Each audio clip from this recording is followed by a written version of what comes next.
I did not tell anybody except my wife what I saw in back in 1992 about the flying saucer. But I knew what I was going to say when I retired. This major was off to my right, and he said, "Hey, Doc, I've got something to show you. I've got something even you have never seen." What was in the middle of the hangar was an actual flying saucer. So now this is pretty shocking. I did not get up that morning and say, "Well, I wonder if I go to the Cape whether or not somebody will show me a flying saucer." As it rotated across, I could see the writing U.S. Air Force.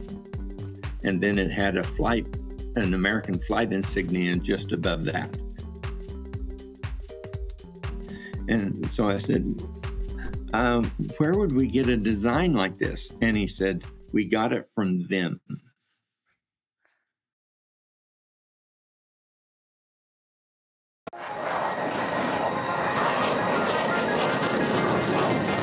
Chris Lehto, welcome to Lehto Files.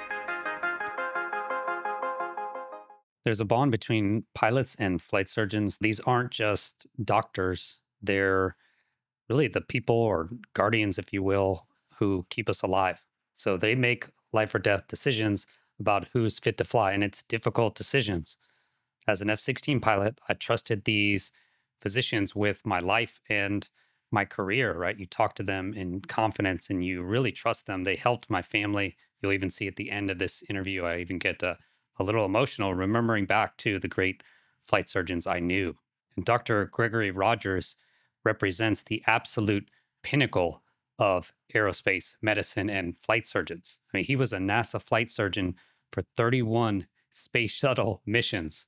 He also was an F-16 pilot himself. He flew in the Top Knife program as well as a bunch of other helicopters. He had access to our most classified programs. And for over 4 decades, Dr. Rogers saw the cutting edge of human technology, all the space shuttles, spaceships, classified technology, etc. You know, he had to have a clearance to fly the F-16. But in 1992, at Cape Canaveral, Dr. Rogers witnessed something that shattered everything he thought he knew about technological limits and our universe, essentially. For 33 years, he stayed silent. Only now, inspired by witnesses like David Grush and Commander Fravor, is he ready to speak. This isn't just another UFO story.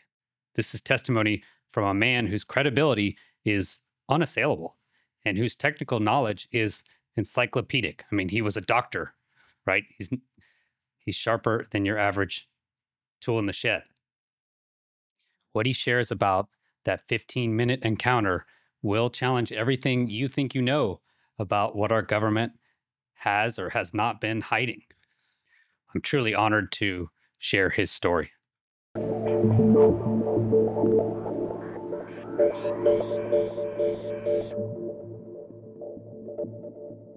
Thanks for joining us. How are you doing? I'm doing great. Glad to be here. So your recent Navy lecture, it focused on human factors in identification of aircraft, military drones, and other aerial phenomena. So what prompted you to address UAPs in general and from a medical and human factors perspective? Well, for about 6 or 7 years in a row, I was an expert lecturer to the Navy Professional Development Symposium that was held in April of each year.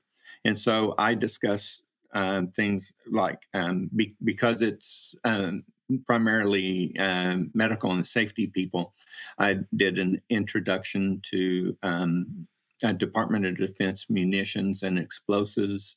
I've done one that was Entomology 101 for medical people, supporting those who deploy worldwide. I just discuss dengue fever, leishmaniasis, visceral leishmaniasis. Whenever you travel to the world, there's lots of bad things that are there, and an awful lot of them are fleas, mosquitoes, and other insects. Lectured on the need to monitor workers when they're working with TNT and tritonol, because one of the first indicators that their bodies are adversely reacting is the development of normocytic normochronic anemia. So I gave a lecture on that. So I've given lectures on numerous topics. In fact, this last April, right before I retired, I gave a lecture on the 408 megahertz that is used for emergency beacons with the COSPAS SARSAT. So these are the kind of lectures that I give. Well, in November of 2023, I decided, I did not tell anybody except my wife what I saw in back in 1992 about the flying saucer. But I knew what I was going to say when I retired. So I contacted Commander Shaw, who is the commander for the Navy Professional Development Symposium, and I said, look, since the Navy has now acknowledged the presence of FA-18 pilots chasing UAPs, and there has been testimony before Congress, can I actually address it in my lecture? So we went back and forth several times on emails, and finally he said, as long as it's done in a professional manner, I will allow you to do this. So I made up my slide set, sent it to them. They reviewed it and then said, yes, you can give this presentation. So then, just to make absolutely certain, I gave it to the public affairs officer at the McAllister Army Ammunition Plant, which is where I was working at the time, and then also sent it to Fort Sill, which is the main Army base in Oklahoma, and had the public affairs officers of both locations give me email written statements that, yes, you can give this presentation. So I've got written confirmation from the commander, from his subordinates, and then from two public affairs officers that I am authorized to speak about UAPs. So then in about the last 15 to 20 minutes of the lecture, I brought out the fact that in the first part, I was talking about things like visual and auditory hallucinations,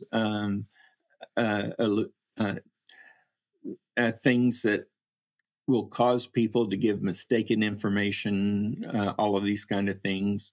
And so then I identified that UAPs are real events. They have been proven by the Department of Defense. They have been spoken of before Congress. And I gave my personal opinion that these are real. So then I discussed what makes UAPs anomalous and why they are so strange. And then I finished up with directions on how to interview people, whether it was for an aircraft mishap or a UAP event. How do you interview these people, and what information are we looking for? And so I gave that lecture on the 24th of April, 2024. I received a lot of favorable comments, and even got a letter back from Commander Shaw saying that he appreciated what I did by giving this lecture. Who was the Well, audience? So who did you give the lecture to? well, it's a virtual audience, but any military personnel, safety personnel, industrial hygienists worldwide can get on there and watch it. So I believe I had 200 people watching it live all over the world, and then they recorded it, and other personnel who were busy at the time or who heard about it and wanted to see it could just access the military website and watched the video afterwards. Okay, and how was the reception? You said it was positive? Oh, it was extremely positive. Okay. Um, uh, if, if I had been in a position to reply to all of these people, I could have created a lot of difficulties for the Department of Defense potentially. But since I was still part of the Department of Defense, I wasn't going to do that. So in April of this year, April 30th, I retired. On May 5th, there were recorded presentations and interviews that I had made that were released to the public, and it just blew up. At one point, we were I was told that we were the number one search on Google, and for 3 straight days, we were number one on Reddit. I've been interviewed by people from India to Australia. I've done interviews. They have morning programs, sort of like Good Morning America, and so I got on the computer and did like a 10-minute interview with them, and had a lot of fun with that. But it's gone global, and a lot of people have been wanting to interview me. So many people. I did not realize there were so many people who had podcasts. So the vast majority I have turned down, and so yours is one of the few I've agreed to join. But I told you on the email, I respect a Viper driver, so That's excellent. No, and you are actually a Viper driver. You're a Viper driver as well, right? You did Top Knife and actually Well, flew the F-16s.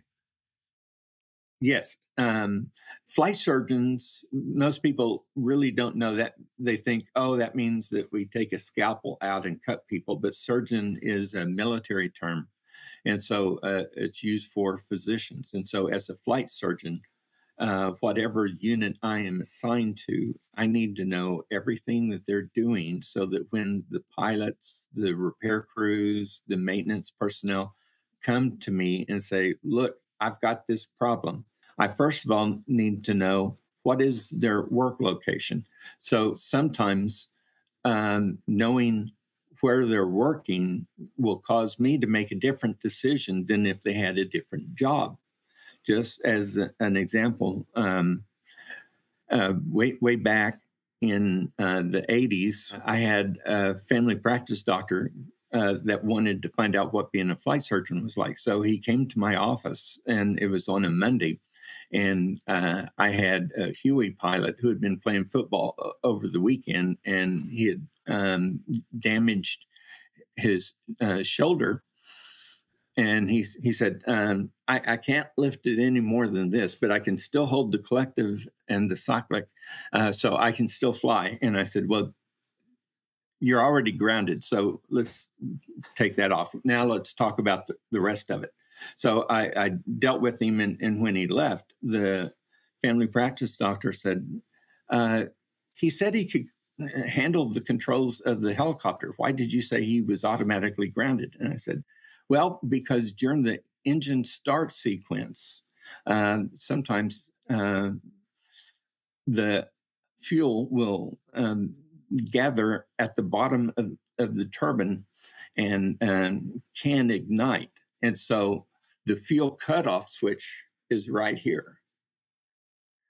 If he can't reach the fuel cutoff switch and his aircraft has an engine fire, then we're going to lose the aircraft and possibly have damage. And he said, well, how did you know that? And I said, because I've flown the helicopter and I've gone through the pre-flight a number of times.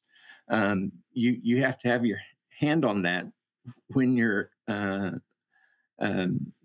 igniting the turbine, because if that flashes, you got to hit it real quick. And there was no way he could even reach it, much less use it. Well, if I had not flown in that aircraft, I wouldn't have known that. So that's why flight surgeons do the things that their pilots, their crews also do. A lot of people don't realize it, but in Vietnam, we had 4 flight surgeons who were aces because they were flying with their units and had air-to-air kills. Aces. So That's 5. You need 5 yeah, kills for an not ace. right. So uh, one of the pilots, I believe, ended up having 7. Wow. But he was a flight surgeon, and so flight surgeons are educated people. We can operate flight systems as well. So you always have to do that. When I was supporting the space shuttle, I had to go through an orientation course to the space shuttle operations, everything about what hazards are on the orbiter, where are they located at, when you land, what are the hazard areas. People don't really think about how difficult flight is for going to space, but when the space shuttle lands, because of the weight, the orbiter puts a lot of stress on the wheels. The wheels are massive, but they become so hot that there were a few times when the tires would explode and pieces of this rubber go flying at a high speed. And so if you were in the area and that hit you, it would kill you. So there was a hazard zone that had to remain clear just for the tires. And then we were venting all kinds of toxic chemicals. So after the space shuttle orbiter would land, there was a lot of stuff that had to be done before we finally go get the astronauts out of the spacecraft. Yeah, I had a friend, his father actually flew the T-38s for NASA because the space shuttle actually it glided, it flew, but it glided really at the same rate as the T-38 with its little tiny wings.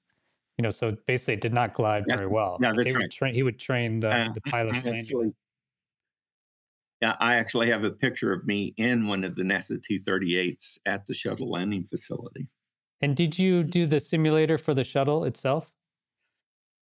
Yes, I did. That was a lot of fun, but I never got to stay in it long enough to enjoy it as much as I would like because it's kind of expensive to do. So I got to um, practice a few things, but man, I was stayed there for 8 hours. But they said, "Come on, Doc, you got to get out. We just wanted you to know what it was like." So I said, "Okay." Well, I would know what it was like if we also tried to do a transoceanic abort landing. Can we go through that scenario? No, Doc, you've been in there long enough. Get out. So okay, I get out. And that's your flight jacket, right? From NASA. I asked you to put it on. Actually, I think it looks good. Yes, this is what I used to wear to work every day. You mentioned your 1992 sighting. Can you talk through that? What you saw? Well, I certainly can. And the thing about that is that my original date of rank for the military was the 3rd of July, 1980. I have done all kinds of stuff, and yet nobody knows about that. But when you say, I saw a flying saucer, everybody wants to know about that. So that was 15 minutes out of my life. And yet here it is being what it is. What had happened was I'd gone to one of the buildings there on Cape Canaveral Air Force Station proper. And I had a guide that was with me from EG&G, which was the primary civilian contractor, and part of EG&G had all of the medical operations for it. And so we did not provide those um, uh, medical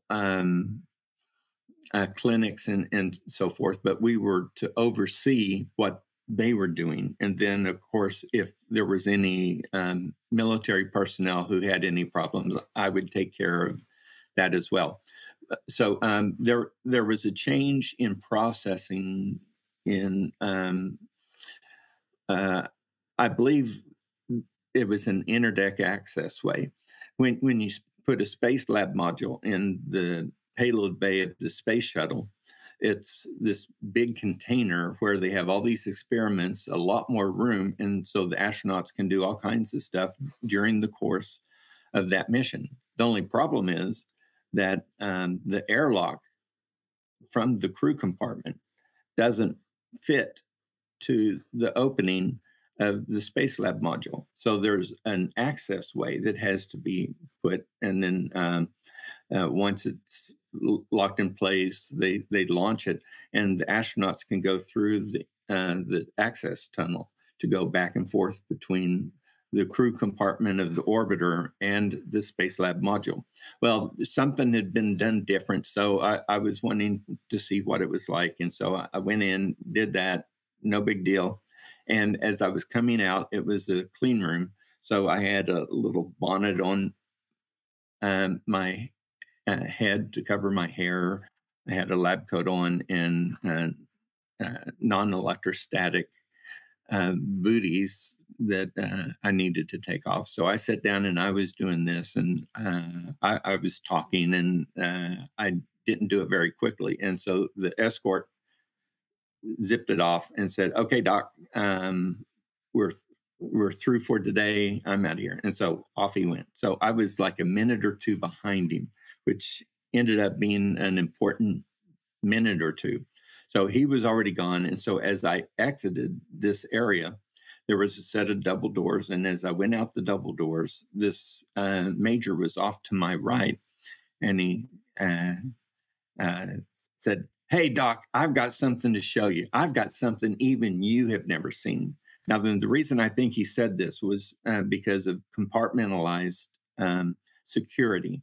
So people who worked in one building on the Cape, many of them could only go to that building. They couldn't go to other buildings because we didn't want the secret of what's going on here told to other people. And we didn't want these people knowing what those people were doing.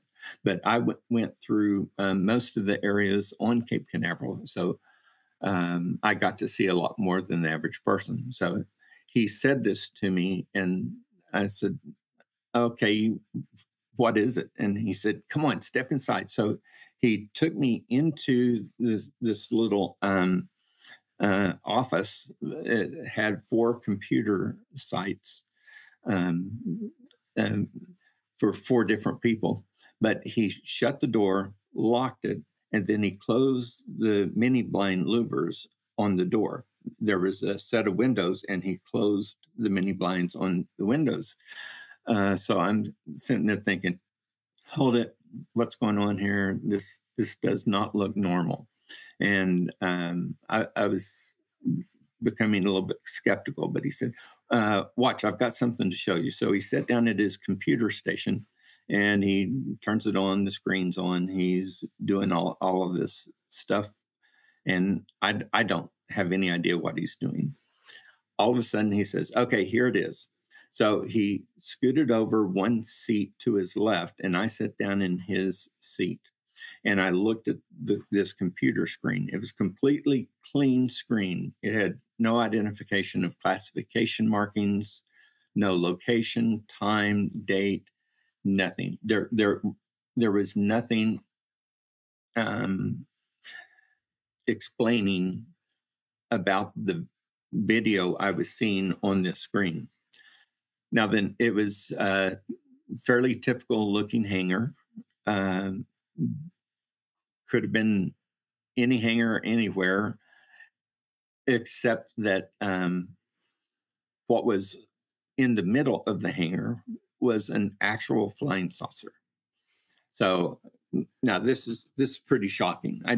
I did not get up that morning and say, "Well, I wonder if I go to the Cape whether or not somebody will show me a flying saucer." Well, no, it was nowhere in my mind. So I'm looking at this thing, and I said, what on earth are we doing with this? And the guy made some kind of comment that didn't impress me at all. I'm still looking at this computer screen.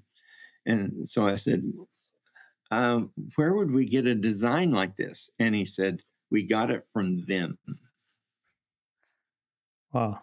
Now then, he did not explain what he meant, but obviously he was referring to non-human technologies from off this planet.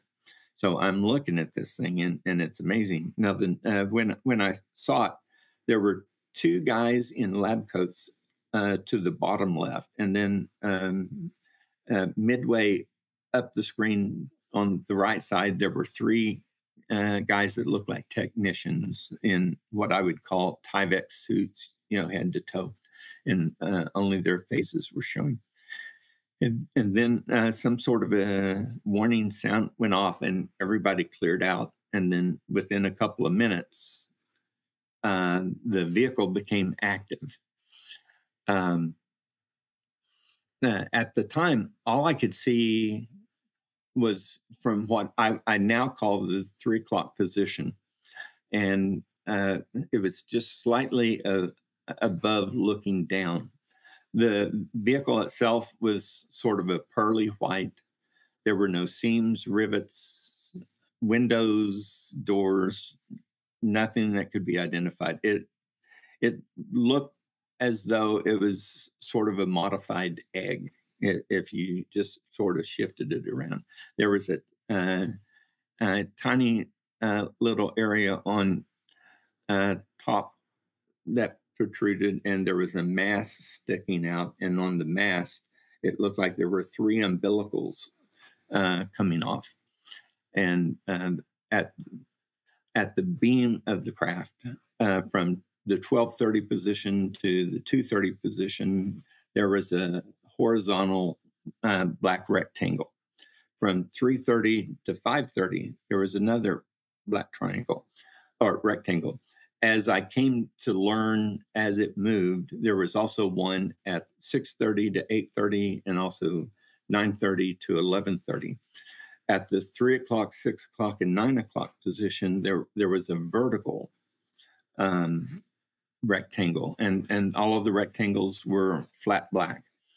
And so I believe that these were made to monitor the movement of this craft, because if it was perfectly pearly white and it began to move, there was nothing there to show you that it was moving.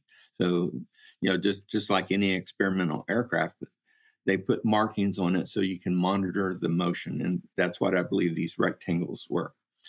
Now then,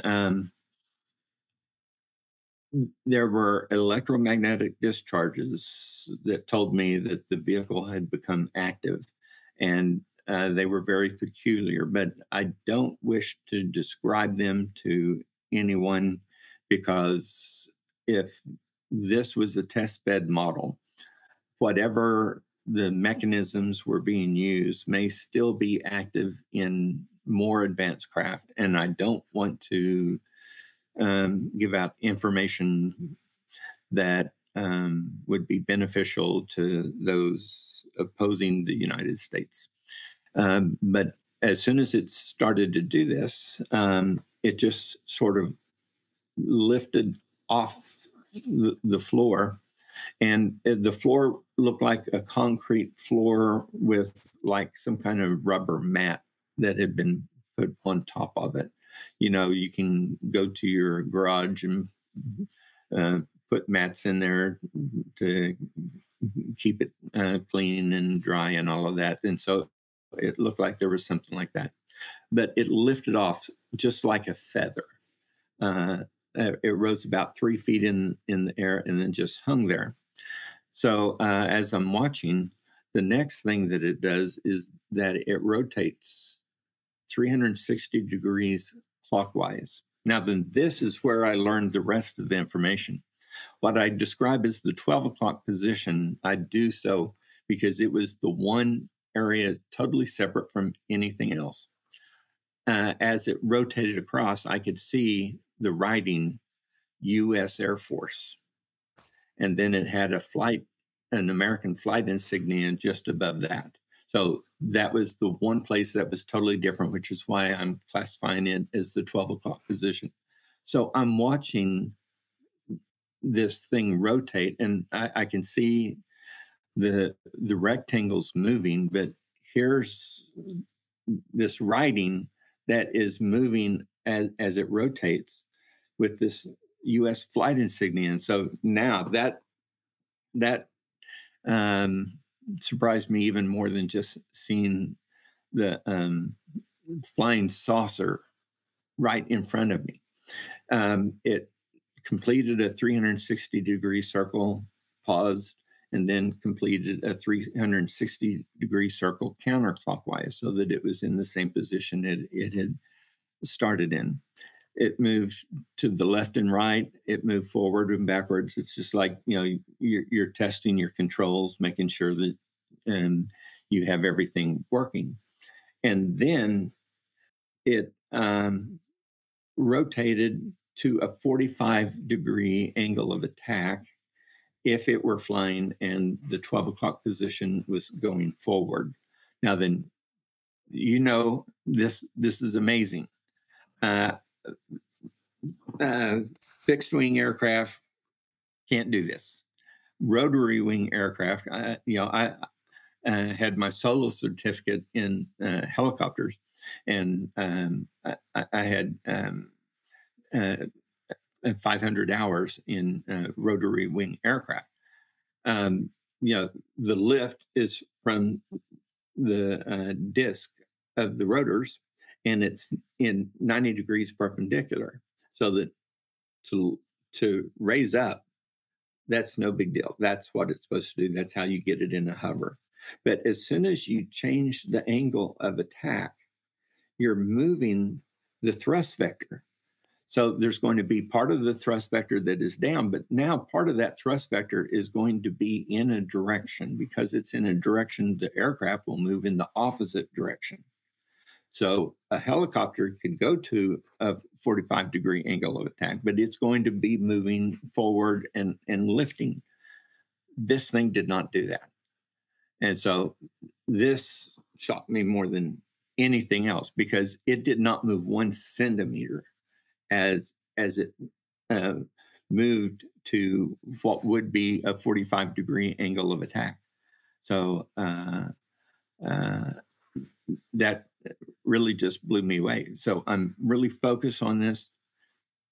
Just about that time, there's a knock on the door. The guy hits the buttons to turn the computer and screen off, and he said, "Don't tell anyone I showed you this." Well, I'm going to go around telling somebody that you show me a flying saucer. Well, he goes to the door, opens it. We were both majors, and so this lieutenant colonel and 2 other guys came in. And so the lieutenant colonel said, "What's going on in here that you had the doors locked?" So the other major said, "Well, I had this skin thing, and I wanted to see if it was cancer, and so I was having Doc take a look at it." Well, now everybody looks to me. So my mind is racing. If it had said any degree of classification, I'm turning this guy in for showing me a classified video inappropriately. But there was nothing that said that. I got to thinking, all of these people work. These are the 4 people that work at these 4 computer stations. If this guy knew it and knew how to access that video, probably these other guys did too. So if I report this guy, I'm going to have to report them. That means I'm going to have to go to security. That means I'm going to have to go to their chain of command and report what was seen. And then I'm going to have to go back to my colonel and say, "Sir, I just want you to know that earlier today I saw a flying saucer, and so I reported a security incident, and all of these things are going on up at the Cape, and It's probably going to go up to the general, and he's going to have to contact his people, because there's a type of anal material that tends to move quickly up the chain of command in the military, if you understand what I mean. I'm thinking, oh my goodness, all of these consequences are going to happen if I say anything. So I did what many airline pilots, what many Air Force pilots, naval aviators have done in the past. I ignored it and said it wasn't cancerous. And I said goodbye. I went out the door, got in my car, drove 30 minutes south to Patrick Air Force Base. And along the way, I thought, I can't tell this to anybody. So I didn't even tell it to my wife for 15 years. But as long as I was associated with the Department of Defense, I did not want to risk what the repercussions were going to be as soon as I told this story. So I got involved with this organization, the International UFO Bureau, while I was still with the Department of Defense, but I waited until I was ready to retire.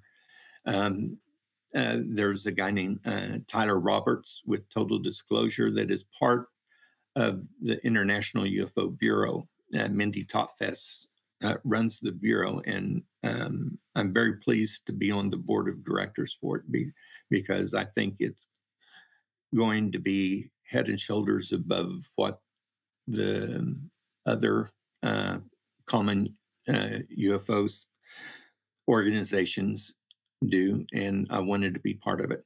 So Tyler Roberts ended up revealing my story on the 4th and 5th of May of this year. And it just went viral, as the term goes, and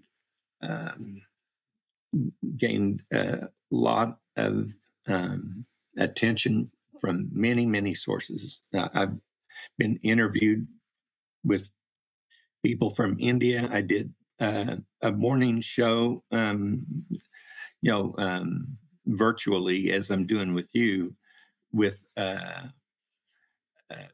group down in Sydney, Australia, because they were interested. This thing just sort of blew up and went worldwide.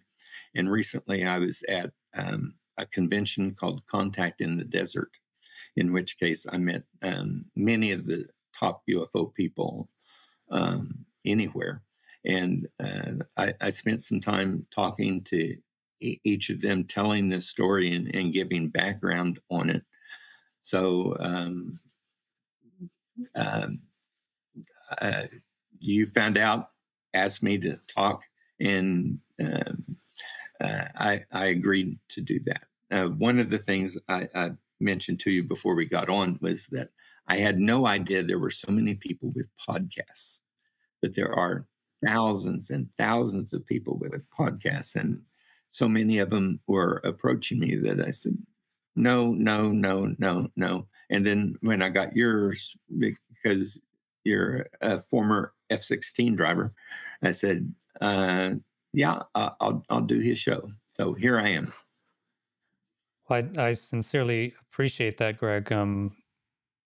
I mean, it's just a mind-blowing story on so many levels. I think it goes back to your credibility. Like you've had decades, so many years, 31 shuttle launches, 14 landings, as well as flying F-16s, flying all the helicopters. You worked at the munitions. So, I think we can maybe talk about it later, but you probably know about the Moab and the MOP that was just dropped on Iran. I mean, your depth of knowledge and experience is so long. It's just such an incredible, compelling story. Especially in 1992, you would have been briefed into classified programs. Like you have to be briefed into classified programs just to fly the F-16 alone. So you must know about security classifications. You must know you've been in so many debriefs with at least F-16s, and not to mention all these other aircraft. So you must know the difference between a video, classifications, and seeing something that is probably real, right? So when you think back to that Well, event, yeah, I had been not only oriented to the space shuttle. Got a tour of Atlantis personally in an orbiter processing facility, so I could see all of the stuff myself. But I also worked with the unmanned missiles, the Titan IV, the Atlas, the Delta launch vehicles, and then other um, space-related systems that were very highly classified. So I knew about spacecraft. I had seen many spacecraft. I had seen spacecraft in the form of satellites and deep space missions. I was able to witness some of those being prepared before they were launched. So I knew spacecraft and I knew aircraft, and I know that none of what I officially saw related to what I unofficially saw. I mean, it's just unbelievable, especially in 1992. You know, to go and actually to fake a video like that at that time would just be a huge endeavor. I mean, and why would you do it? Well, I watched things like Close Encounters, and yes, it looked nice, but it didn't look real. Um, there is a lot of capability that has been developed since that time, and so it looks realistic. But there's a big difference between realistic and absolute realism. There it is. I'm seeing it, and uh, people have suggested that maybe this was done as a form of disinformation. I cannot imagine who could have created a video that would be so very authentic that it would absolutely, completely fool me. And I think that it would have been harder to have done that than to have shown me what we were doing. One other thing, this was 92. This was only 3 years after Bob Lazar had come out with his information about reverse engineering spacecraft from non-human intelligence. And I have to say that one of the closest descriptions I have heard or seen in diagrams was what Bob Lazar called his sports model. And so this was only 3 years after that. So I don't know if what I saw was actually an advanced form of the very vehicle he was describing.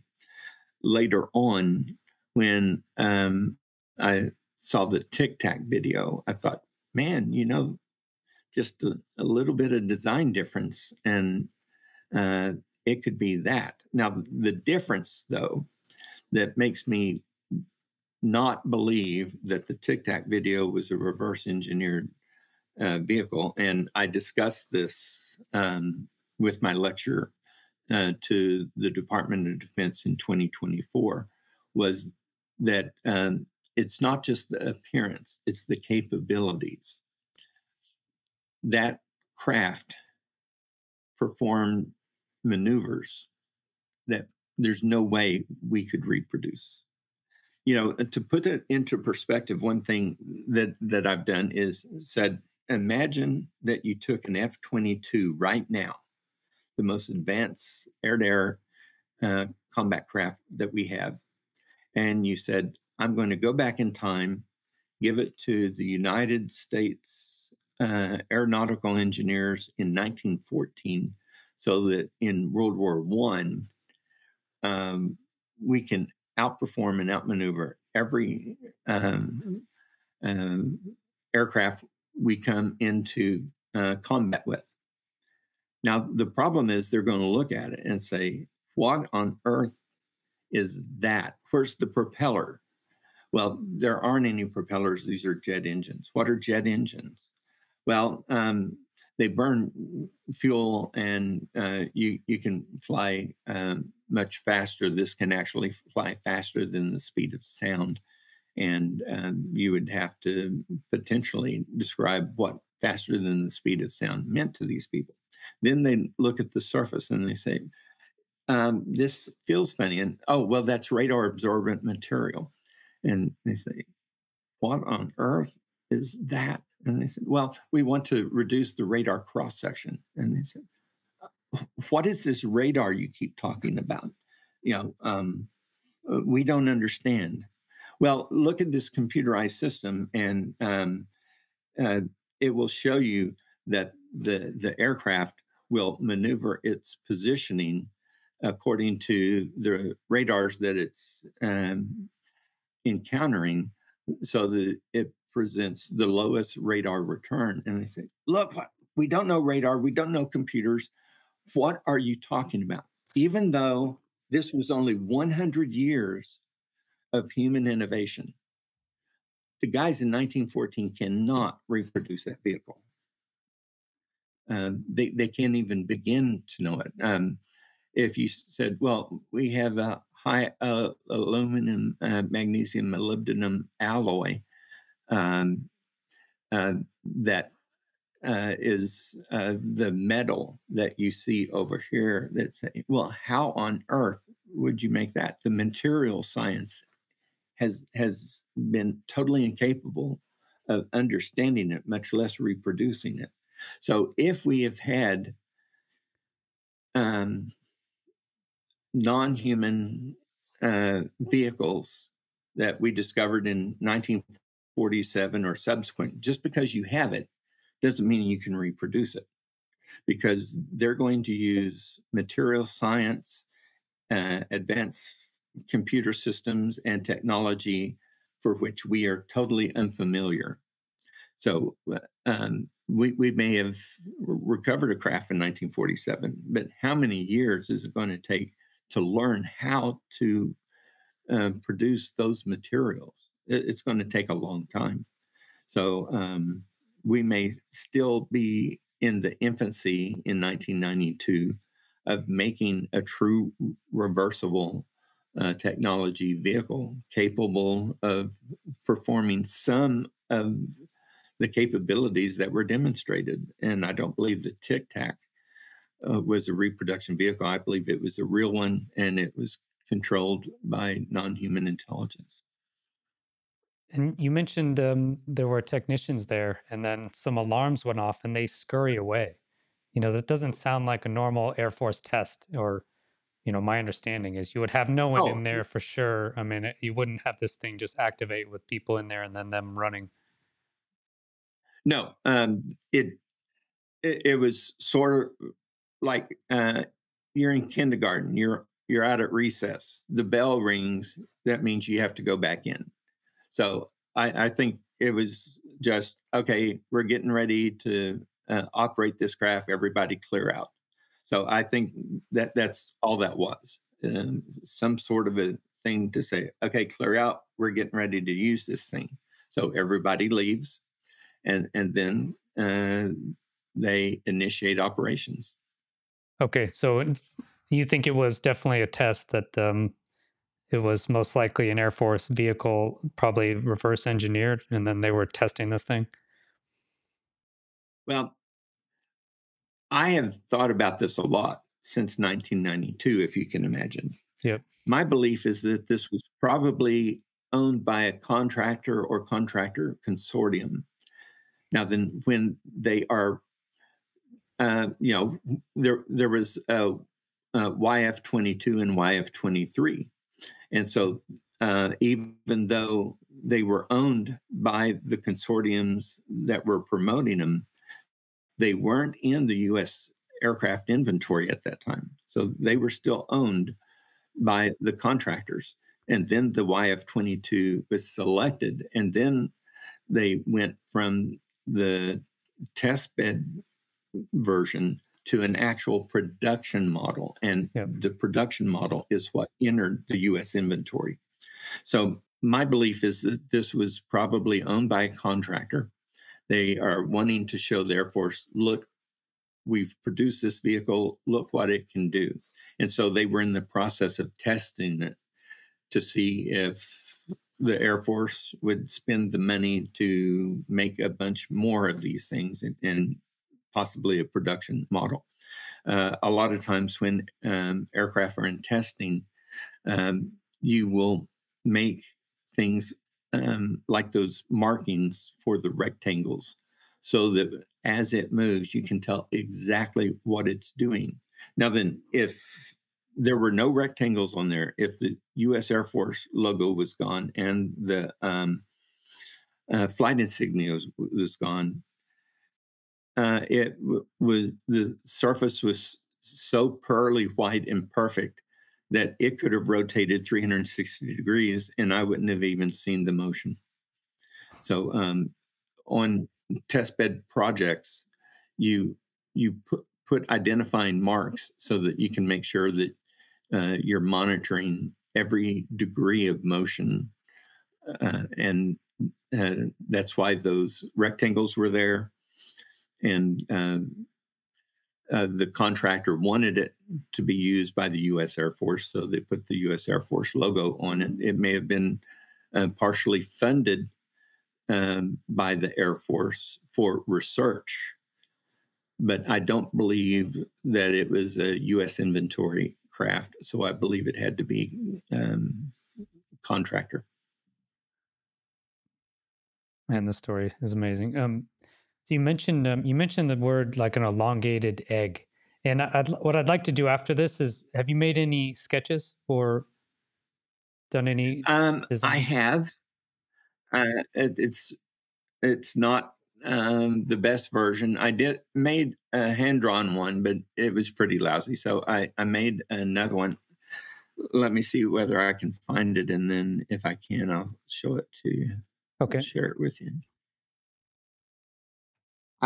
I forgot that I had printed out a copy. So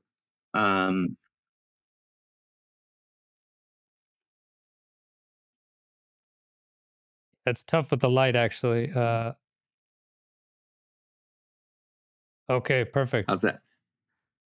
Okay, that's great. Yeah, that's really good. So that's you're Okay. talking about the So little the antenna mast on top, right? That seemed to stand out. right now, then that is one of the reasons I believe that it was a test bed um, project, because they did not. My guess is the electrical energy was not internal to the craft, which is why you needed an umbilical. And possibly even some of the flight controls were not internal. So they may have been remotely flying it um, from a control room.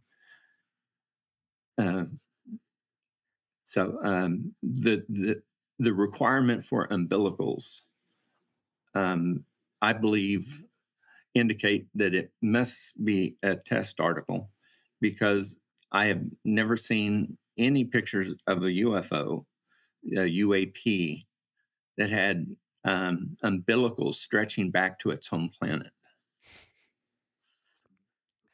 Yeah, I don't remember They any have internal connections. power, internal guidance, internal um, equipment, so that they did not need anything from the outside to improve it. And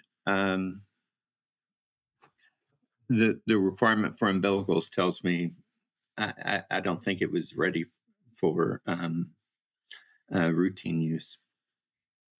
You mentioned electrostatics too, and I understand you're hesitant to talk about that. But just from what you saw, do you think David Fravor and Alex Dietrich and everyone who saw the Tic Tac, would they have seen the same sort of electrostatic effects, in your opinion? Just speculation.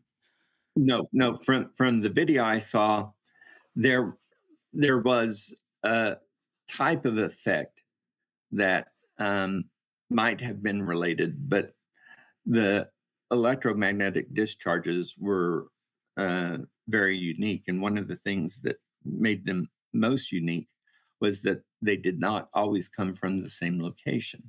So, if for the space shuttle, if you're going to maneuver while you're in orbit, you're going to use the reaction control system, or RCS.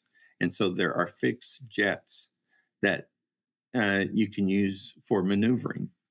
But there's a very distinct area for each RCS. And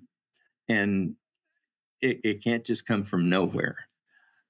There was nothing that I saw on this vehicle that appeared to be the source of the electromagnetic discharges, and the electromagnetic discharges did not seem to be coming from the same location.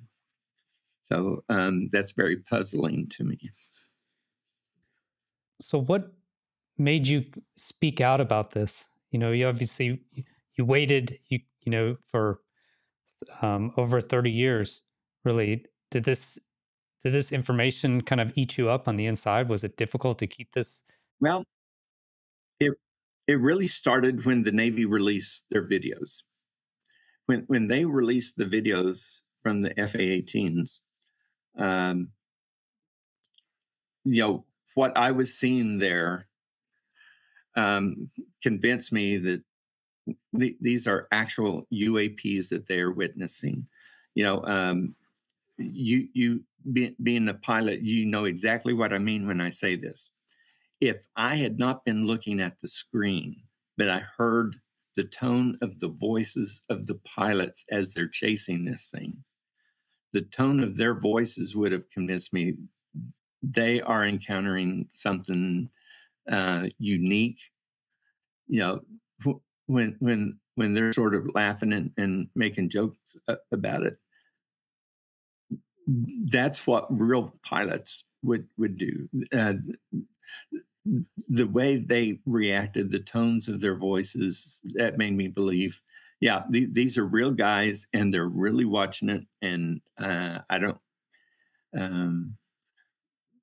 uh, I do not believe that they are seeing something that they are familiar with. If they were, they would be saying different things. They would have different tones of voices. But what they were saying and how they were saying it absolutely convinced me. And then the Navy released more evidence. Congressional hearings started to come out.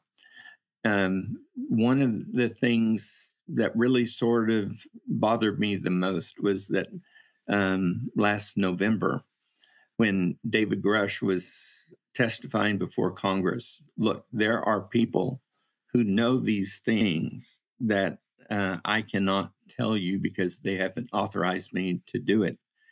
But they have seen reverse engineered craft. But I cannot bring you any evidence. Well, I don't have any photographic evidence. First of all, I couldn't have taken a photo in that building anyway. Back then, we didn't have iPhones, but I did have a pager. I had to leave my pager behind before I entered the building because I couldn't have any possible radio equipment that could transmit information from the inside to the outside to protect the security of what all I was witnessing. If I'd had an iPhone, I couldn't have taken it in there. If I had a camera, I couldn't have taken it in there. Photographs were not authorized on Cape Canaveral without clearance. So there was no way I could show anybody there. But David Grush said, all these people know these things, but they can't come forward. And I thought, well, when I retire, I'll come forward. I will have David Grush's 6 o'clock position, so to speak. And I'm going to tell people you know, a lot of people know about this, but they're not in a position to come forward. When I retire, I will come forward and I will tell this story.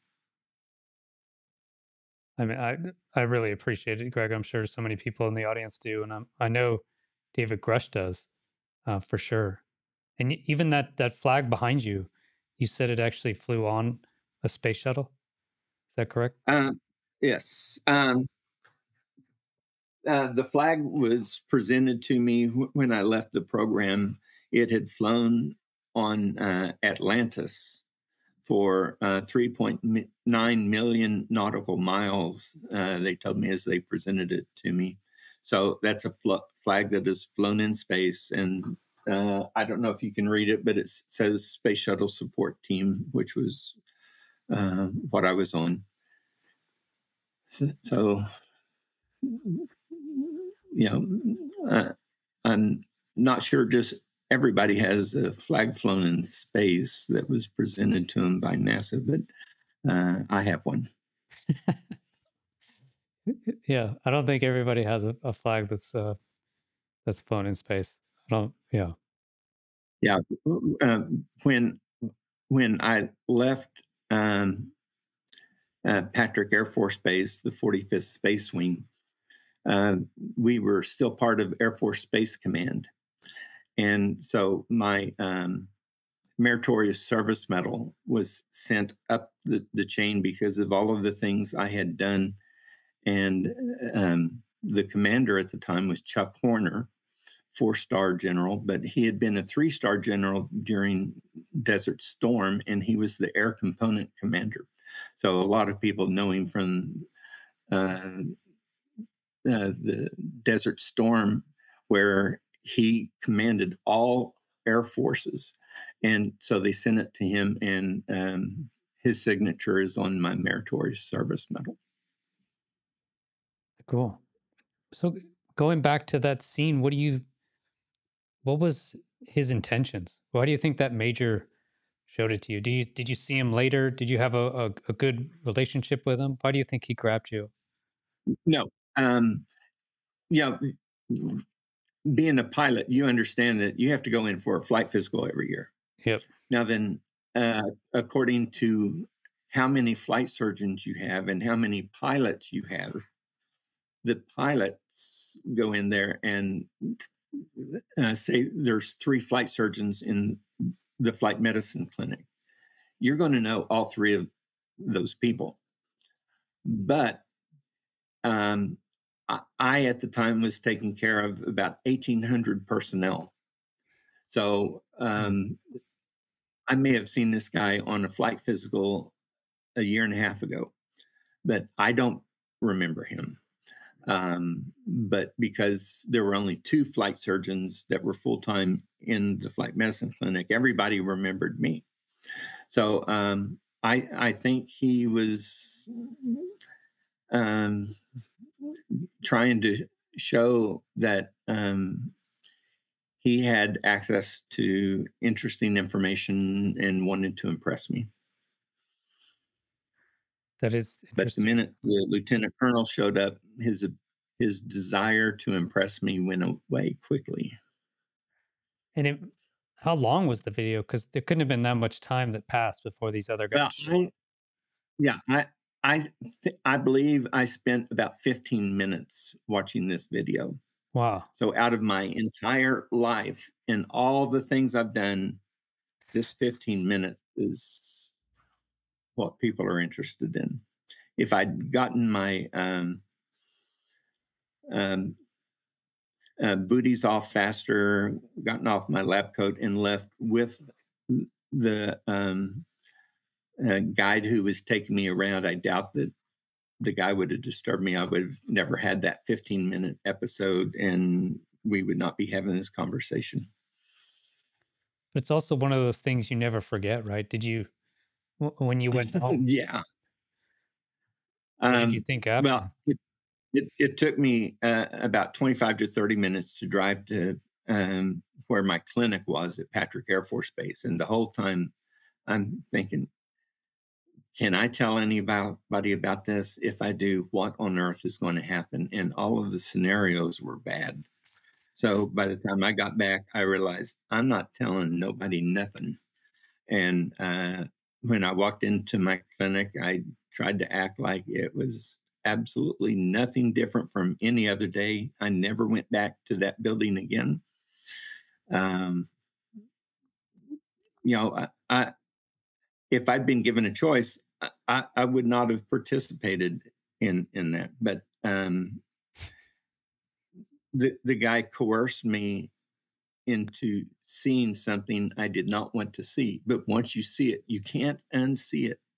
You can't say, well, I know it's a flying saucer, but I'm just going to ignore that. No. What I liken it to is the people that went to Dealey Plaza on November 22nd, 1963.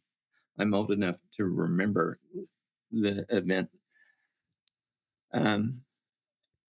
Zapruder did not intend to create a video that would be one of the most controversial in all of American history. He was just going to take a picture of the president driving by, take it home, show it to his family, and that was going to be the end of it. But because of where he was standing at the time he was filming, he ended up filming the assassination of a president.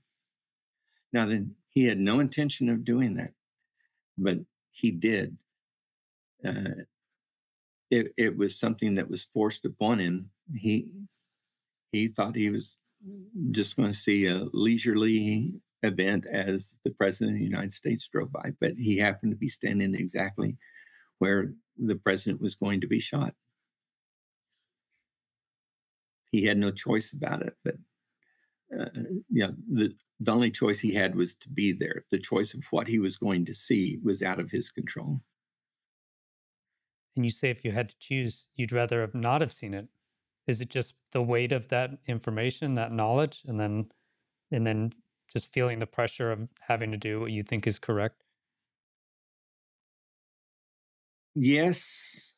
One thing that I have known was the very minute that I stand up and say, hey, I saw a UFO, there's going to be a huge number of people who are going to say he's lying or he's a nut or both. People who I have worked with down through all these years, they're going to say, Doc Rogers, what on earth are you doing? You're saying you saw a flying saucer. Why would you do that? Just as an example, I wrote a space shuttle novel called Impact, and it was published in 95 and written in 93. And in it, I protested the fact that the NASA managers were not sending up repair kits with the crews. And if there was damage to the thermal protection system for the orbiter while they're in space, they can't fix it. So I made that point by, in my story, having to launch an unmanned vehicle with a repair kit. And they had to rendezvous with the repair kit to make the repairs to the thermal protection system so that they could re-enter Earth's atmosphere and survive. I had book signings with Buzz Aldrin and Jim Lovell Jr. Down at Johnson Space Center. Lots of people knew about my story. There was a guy who was in the LOEC, which is loss of orbiter entry capability. And while I was talking to him, he said, your story is our worst nightmare. If we lose a crew, it's probably going to be related to damage of the thermal protection system. 8 years later, Columbia launched.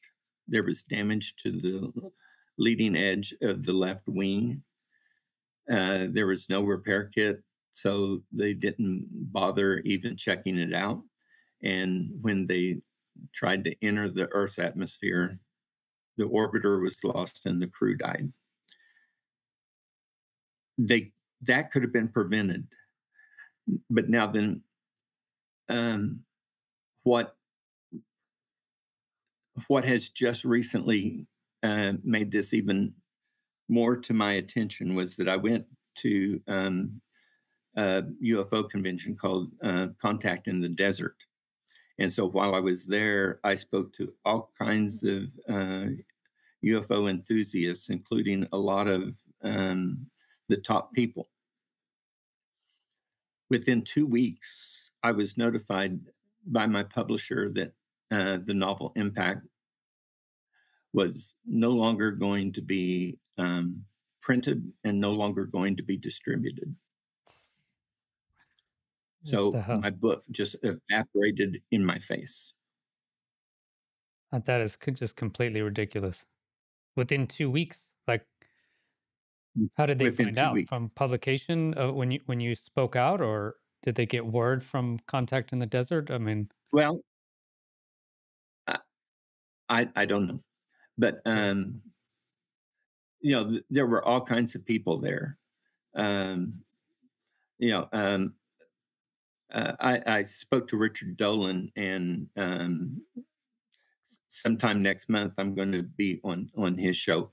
But I was telling him this. I was telling the whole bunch of people there about not only the flying saucer, but my aggravation in the fact that we lost a crew that we could have saved simply because NASA refused to send the repair kit up. On all of the subsequent missions after 2003, there were repair kits aboard, mm, but they waited until they lost a crew yeah, before they followed what I told them they needed to do. And I wasn't the only one doing it. There were lots of people doing this, but in the safety community, we were doing all kinds of things. Um, but the NASA management operates separate from the safety people. Um, that's the same thing in the Air Force. Like, we were talking just before we started recording about the F-16, and it was called a lawn dart. Really, because what you had is right. so many crashes. A lot of it was engines. Right when it first came out, it was a single engine fighter. They said don't go single engine, but a lot of it also was just from the extremely high Gs, the high G profile. And so the G suits actually, halfway through my career, we would lose a pilot at least one pilot every year in multiple aircraft. And then when the F-22 came out, you talked about the F-22, they had this amazing upgrade. I'm sure you remember it, was the G suits. So for the G suit that squeezes your legs to keep the blood, from going down, because that's really how you pass out. G induced loss of consciousness is a G lock. I'm sure you know. They just made the whole G suit cover the Yes. butt, right? That was their huge advancement. And after that, we didn't lose Well, any more pilots. I've got a story that goes along with that. Oh, please. I had gone down to G training at Alamogordo at the Air Force Base there. Um, there were I was put in a group of 4 before we went to the centrifuge. The first one, and so while he was in the centrifuge going around at 7 Gs, he started developing heart palpitations. So they had to shut it down, take him to the hospital. So, okay. So the next 2 guys were F-16 guys, and they were trying out a new type of G suit, both of them. And so the first guy went, and he ended up doing a G lock. And so they stopped, pulled him out, laid him on the ground in front of us, and told the other guy, "Okay, it's your turn." So he went in there, and he was trying the same suit. There was a name for it, but I don't recall what it was at this point. But he G locked as well. So they brought him out and laid him on the floor. So the colonels in the emergency room, these 2 guys are laying there having G locked, and uh, they're wiped out. And so they say, "Okay, doc, it's your turn." So I climbed over him and went through the F-16 profile, and I did really well. So um, when I came out, I was thinking, hey, yeah, I'm big stuff. Well, I was at the visiting officers' quarters, and so I went and sat down there, and I think the Olympics were on, and so I was watching the Olympics, and so when it was time to that I needed to get up and go to the bathroom, I put my arms down to push myself up, and I thought, man, there's needles in this thing, and so I felt I couldn't feel anything, so I put my arm down again, and I had this, and I thought, what on earth? Well, I pulled the sleeve of my flight suit up. I had G measles, and you know, uh, I did not realize.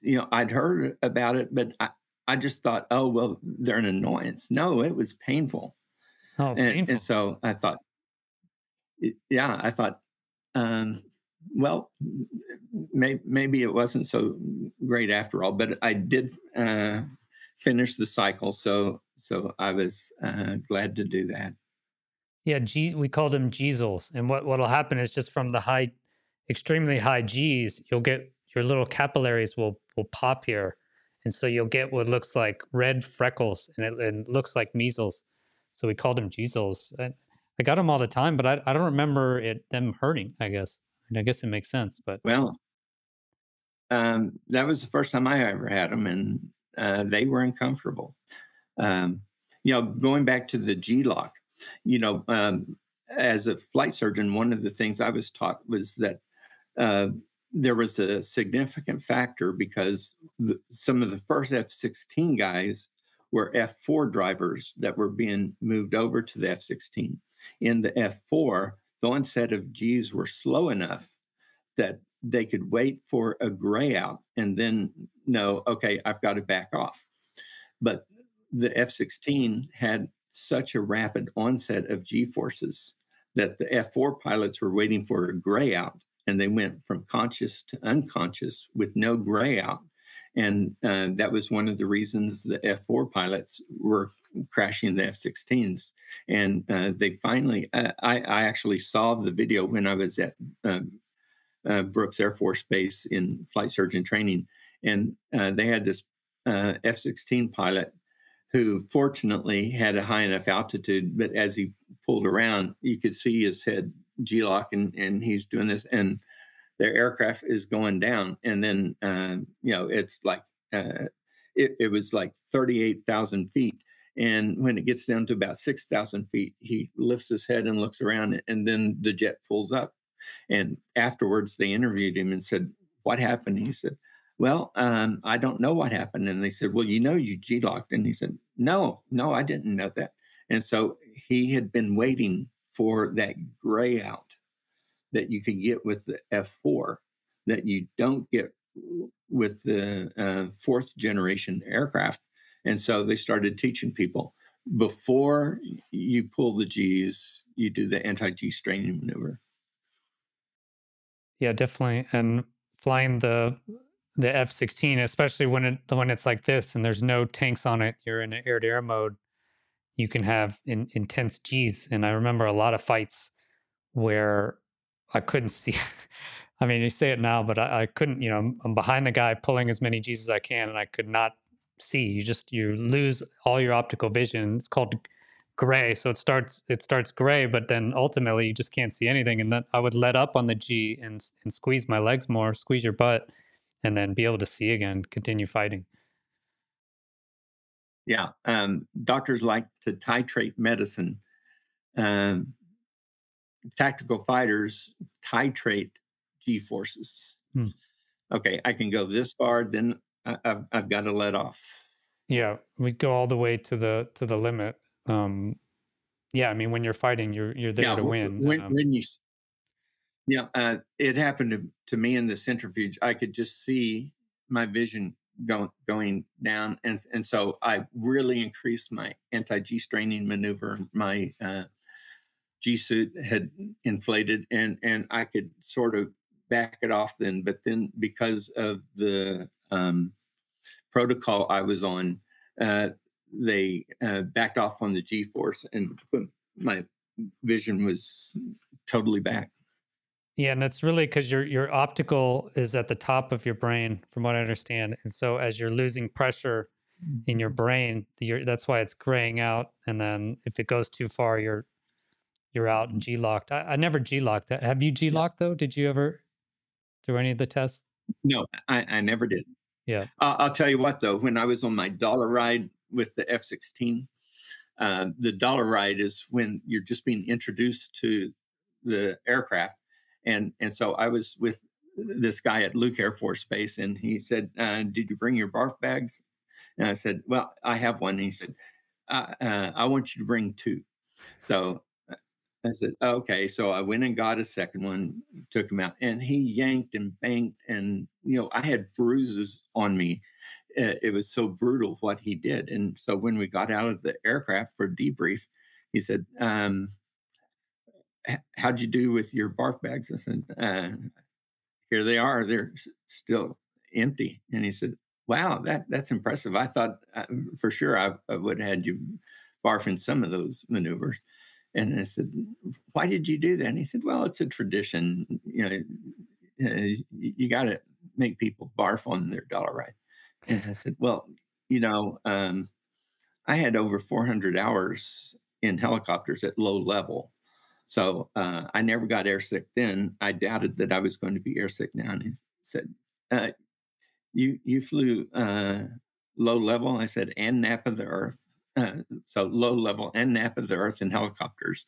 He said, man, I wish you'd told me that. I did some low level stuff just as a visitor, and I got airsick. And I said, well, I've never been airsick. And so he said, man, I wouldn't have had to go through all that. And I said, well, you didn't have to go through that anyway. And he said, no, it's a tradition. I was at Fluid He was Luke. bound and determined that I was going to vomit during that flight.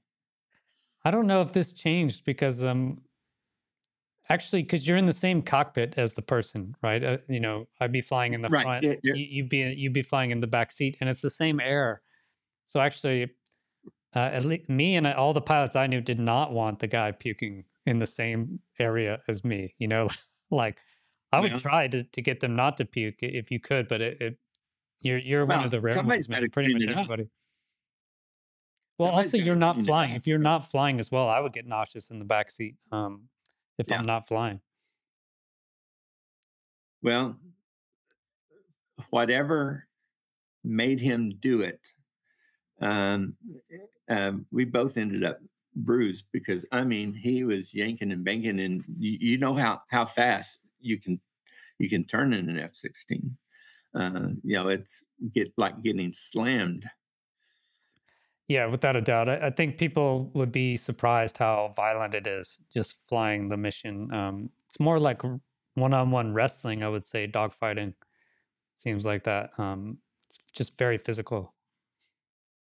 I would liken it to one of those crummy old wooden roller coasters where it's not smooth, and you hit these bumps, and all of a sudden you get jarred real quick because it's not smooth. On the later ones, they had the fancy rails, and you slide real fast. But in the old timey wooden ones, boy, they would bounce you all over the place. But instead of like 2.5 Gs on a roller coaster, you're doing 7 or 8 Gs. Yeah. I did deal with the Blue Angels when they did an air show at Patrick Air Force Base, and one of the guys got hurt, so he came in, and I had to take care of him. And I gave him a hard time because the F-18s that they were flying at that time were only 8G aircraft, whereas the Thunderbirds were flying the 9G F-16s. I said, you're a whole G worse. But Yeah, I'm sure that they was just one of appreciate those inner service things. Actually, though, that's a funny story because the guy had gone boogie boarding right next to the visitor officers' quarters where they were staying, and he didn't realize that there were a lot of rocky areas, and so he slashed his arm, and so he uh, did not initially show up to my flight surgeon clinic. I was in my office, and my senior NCO, we called him Frenchies. Um, and he came in and said, "Hey, Doc, I need you to come back to optometry for a second." And I said, "What for?" He said, "Well, I'll show you when I get there." So when I got there, here's this naval aviator with this slash down his arm, and he said, when we sign up with the Blue Angels, we promise that we're not going to do things that can get us hurt. And the air show is tomorrow, and I'm hurt. If I officially show up on sick call, they're going to ground me. And I've only been with the Blue Angels for 3 months. Can you do something for me? So I said, okay. So I gathered all the stuff secretly, took him back to another room, and sewed up the wound so that he could go fly in the next day without having to report him on sick call. Yeah. So that's the flight surgeon you want in your squadron, by the way. The guy you can tell UFO stories to, he doesn't turn you in, and the guy that sews you up Yeah. without putting you on Well, sick call. there was a flight surgeon at Johnson Space Center that actually kept notches on his stethoscope for people he disqualified. Now, that is the exact opposite of Yeah. what a functional flight surgeon should be doing. After the government pays all this money to train these guys, the whole purpose is to find ways to keep them flying safely. I just when I heard that story that he kept notches for those he disqualified, I thought, that jerk. Unfortunately, if Mr. Jerk goes to medical school, he comes out Dr. Jerk. Dr. Jerk. I think it actually changed because I felt that in my career, it was the other direction where before I went in, so I started flying in 2004. Um, by that time, it had swapped to where now the surgeons, they were integrated in the squadron, and they knew when to call a DNIF. Like when the guy, when he can't reach the safety switch, you're going to DNIF that guy. But if a guy just has a cut on his arm that you can stitch up, and it's not going to be an issue for the flight, you also know that. So I felt that it changed. The culture changed to where now the surgeons are integrated in the squadron, and they're really interested in getting the guys able to fly as safely. Yeah. Well, let me give you an example. We had a guy when I was at Vance Air Force Base that was in the altitude chamber. And so they called and said, we have a guy who has had a dysbarism episode, and he's unconscious, and you got to come and do something. So in the altitude chamber, there was the altitude chamber where everybody was working. Then there was a little connection area.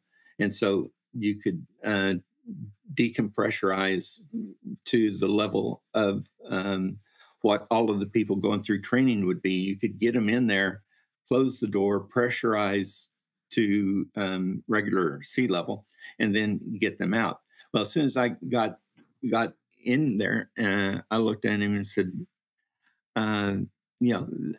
this doesn't look right. And so I checked him all over, and as he started coming to, I brought him back to our clinic. And as he was telling me his story, I said, I don't think your problem was the pressure. We checked a blood sugar, and his blood sugar was like 68. Anything below 70 is bad. But the thing is, at 68, I suspected that it had previously been lower. So I said, I think you actually had a problem with hypoglycemia. So I had him do a glucose tolerance test, which he failed.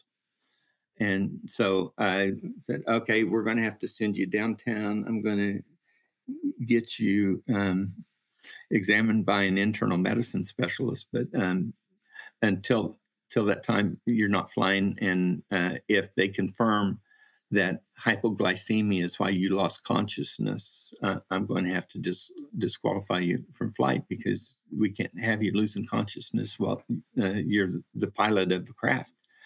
Well, a couple of days later, he was fixing to go to the gym, and he was fixing up all of these specialty things that he was using to build up muscle.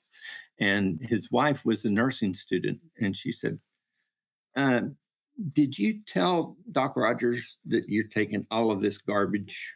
And he said, well, no, why? And she said, well, some of that can do things to the human body. So he came in and he had like 6 bottles of stuff. So I was looking through each bottle, and as soon as I looked at one of them, I said, oh my goodness, you got to be kidding me. This one has glucose-like activity, which will induce hypoglycemia. You stop all of this stuff.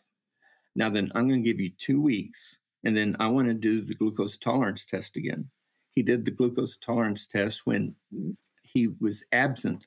All of that garbage he'd been feeding himself, and he did fine. I returned him to flight duty, but told him, you can't do this. And so I sent an aeromedical summary to AETC Command, and told him, look, tell the pilots and flight surgeons that he bought this at GNC, so he thought it was good, but he nearly lost his career over it. And so they sent out to Tactical Air Command as well as AETC and told people not to do this. And the feedback that I got was that there was a bunch of people who had been using that medication that was designated as a food supplement, but it nearly cost this guy his career. If it had happened while he was flying, he would have died.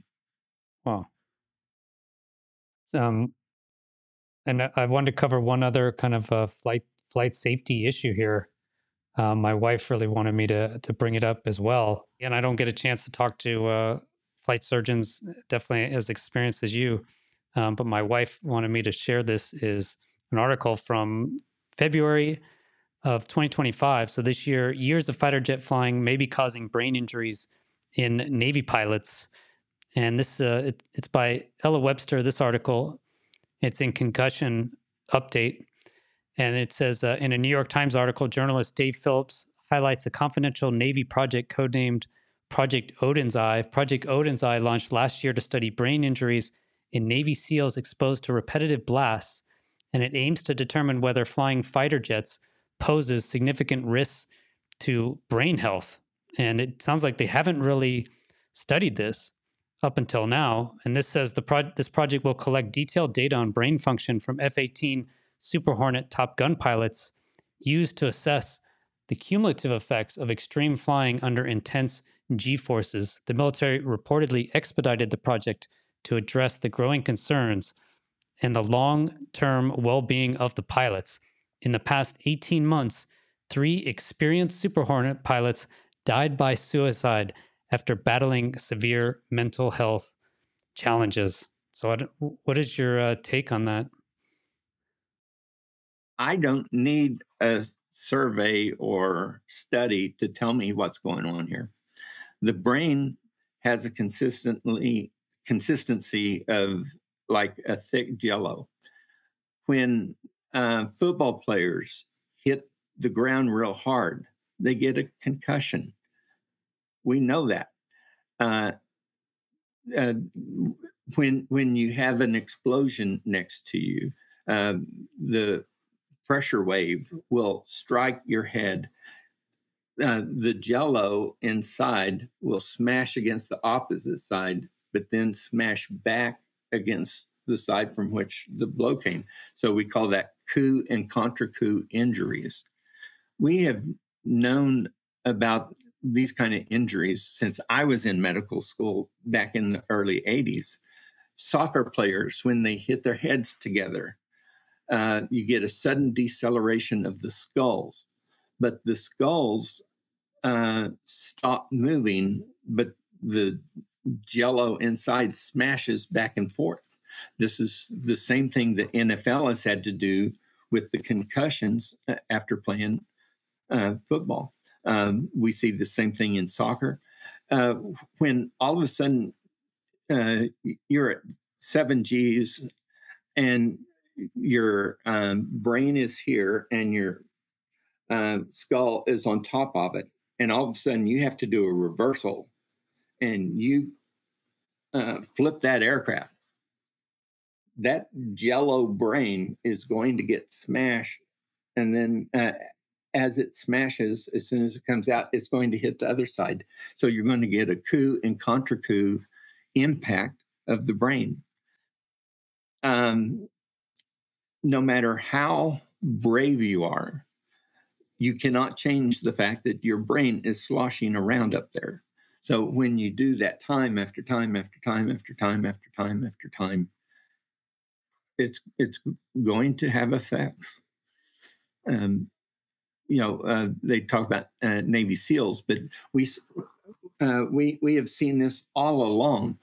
If a detonation occurs close enough, the brain will not move as quickly as the skull, so it gets smashed, and then it rebounds and smashes on the other side. And the F equals ma, force equals mass times acceleration. So according to how much force was applied, that's how much acceleration will occur to this gelatinous brain that we own. And so how many times do you want to smash it back and forth before you think, hey, this could be doing damage? I've talked to enough older pilots who say, I just can't think as well as I used to when I was younger. And they talk about getting headaches and all these kind of things. Well, a lot of times, if you look up post-concussion syndrome, you're going to see that that's what these guys have. Oh, yeah. I think that would explain some things. I think. Is there anything you can do about it, I guess? Or can you minimize the Not effects? Is unless there you anything? change not unless you change the human brain, because the skull is solid. If you hit one side of the skull, the other side of the skull stops, but the brain in between bounces back and forth because that's what brains do. There's no mechanism to protect the sloshy brain from bouncing when either an acceleration is given to the skull or if an acceleration is immediately stopped in the skull. So going from 1 to 4 Gs, that's an effect, but going from 4 Gs to 1 G is also a similar effect. And so you can't change the human brain. It's, in fact, I'll tell you a story real quick. The C-130 crashed on our runway. So we got everybody out. It's on fire. And so we separated people into triage groups. And so there were several that were severely injured, and then some of them that were less injured, and then some in the minimal group. Well, when I got through stabilizing the emergency group, I went back to the other group, and I just was going to do a quick secondary survey. So I would start at the top of the head, push and probe on it, everything, because there would be times when, with the adrenaline rushing, people might not even know, oh, you've got a broken ankle here. I had done it to several people, but then the next guy, I came and I put my hand on his head and something was squishy. well, there's not supposed to be something squishy right up here. So I pulled his hair apart and looked, and I had actually uh, pushed into his brain tissue. He had a depressed, displaced skull fracture, so there was a little hole there, and I had stuck my finger right into his brain tissue. So he had no pain.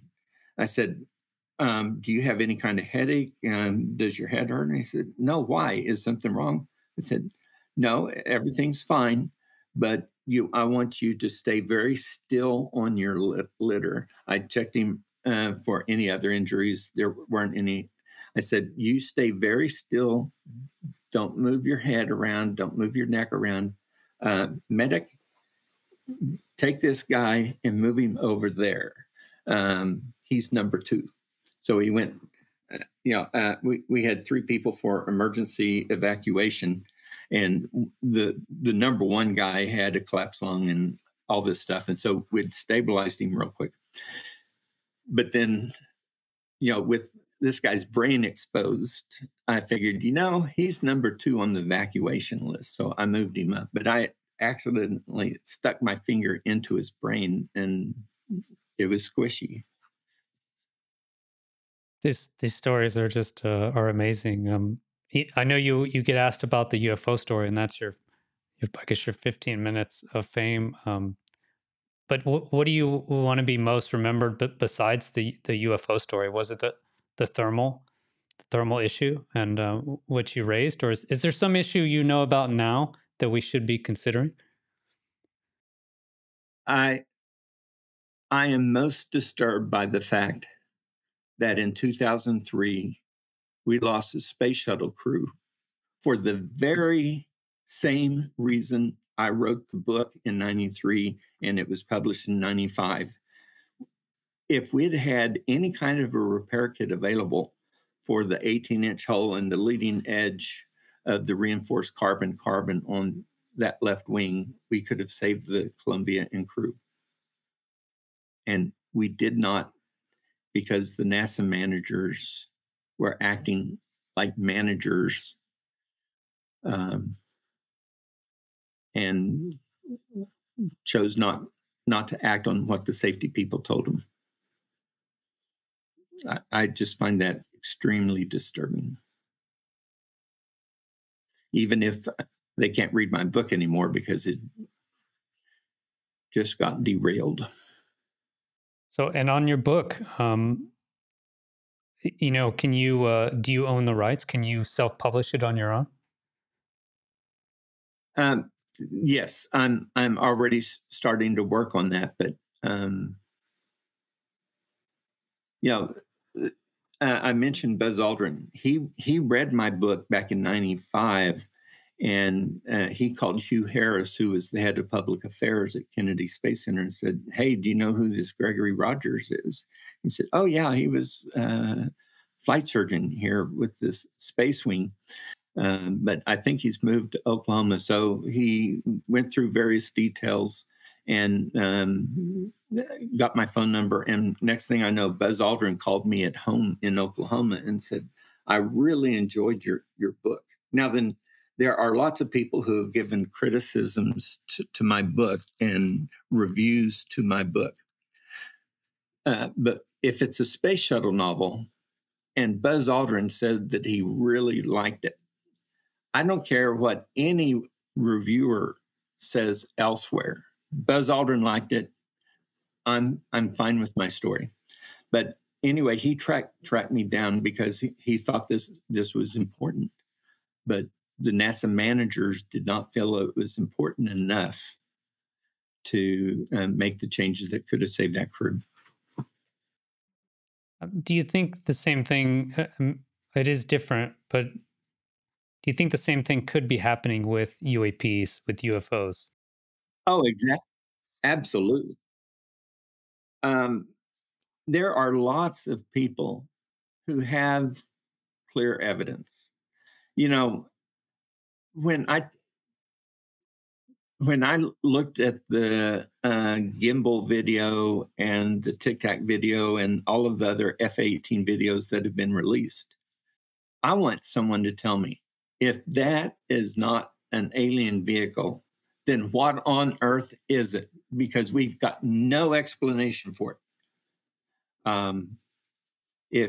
If you have to say, I know it was not made by humans, and yet I still saw it,